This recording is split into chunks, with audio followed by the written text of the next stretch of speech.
I want you guys to pay attention to this story, but first, this is the moment when weak VP JD Vance was told Ghalibaf entered and walked out without greeting him. That is after Ghalibaf embraced the Pakistani negotiator and Qatar just blew our VP off. Now watch Qatar snub Vance, and pay attention to Vance's body language. Does it show leadership? Say what you want about Israelis, but let me tell you a story that happened almost 30 years ago. Okay, July of 2000, Camp David, arch-murderer and inventor of the Palestinian people, Yasser Arafat, met with President Clinton and Israeli Prime Minister Barak to a photo op and negotiations.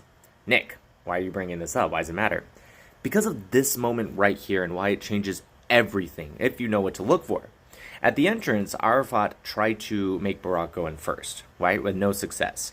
And Barak, with all of his faults, and trust me, there's a lot, knew his Middle East. He understood the Middle East more. And this wasn't cute etiquette. It was a deadly, serious face contest for dominance. And Western leaders like Vance would see this video and think, oh, they're laughing and being friendly. What a cute moment. Wrong. The one who got in first had lost face. In Islam, it's worse than losing 10,000 soldiers in battle. And if you're listening to this and be like, Nick, you're not right about that. You are part of the problem. Contrast with today, Vance strode in first, waited, was stood up for literally minutes longer, got snubbed by the Qatari envoy, and mocked by the Iranians. Face lost, leverage gone. Ask yourself, if you didn't know who was who or the context, right? Bear with me with this hypothetical. Could you honestly look at this video and say that this man right here was the second in command to the most powerful nation in the world just by his body language? No.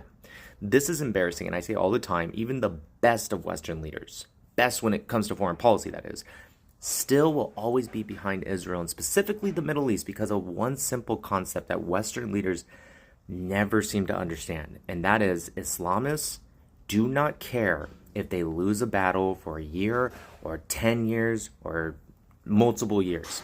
They don't think in those terms. They think in hundreds or thousands of years if they need to. They will live like shit, oppressing each other, fund terrorism. They will sign 100 deals with you, knowing that they just need that one moment, whether it comes in next year, 100 years from now, 1,000 years. One moment to infiltrate and bring you down. Vance, you embarrassed America today. And I want to be clear. This isn't me snubbing JD Vance or the administration for that matter. And I don't like when people do that without bringing up real critique, which is what this is. I can't stand when people they don't have critique. They just bitch. I don't agree with Vance a lot, but that's fine because he is still my VP. This comes from a serious disappointment in him, and it's embarrassing.